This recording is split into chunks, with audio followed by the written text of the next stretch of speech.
নতুন বছর আমরা সুন্দরভাবে কাটাবো, এজন্য আজকে আমাদের আয়োজন হয়েছিল।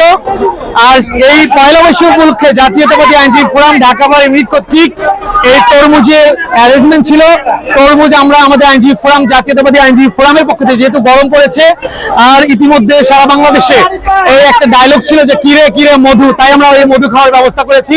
তো নতুন নববর্ষে সবাইকে এই নতুন বর্ষের অনেক অনেক শুভেচ্ছা। নতুন বছর সকলের জীবনে ভালো কাটুক। স্বৈরাচার মাফিয়া সরকার মুক্ত যে বাংলাদেশের স্বপ্ন, সেটি সকলের মনে প্রাণে উচ্ছ্বসিত হোক এবং সেই লক্ষ্যে আমাদের বৈষম্যের বাংলাদেশ প্রতিষ্ঠিত হোক। আর আমরা মধু খাইতে থাকি।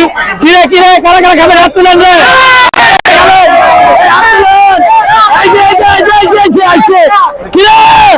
এই যে কাজ চালাইছিল, এই যে মধু, এই যে ফোরাম ঢাকা বার জিন্দাবাদ।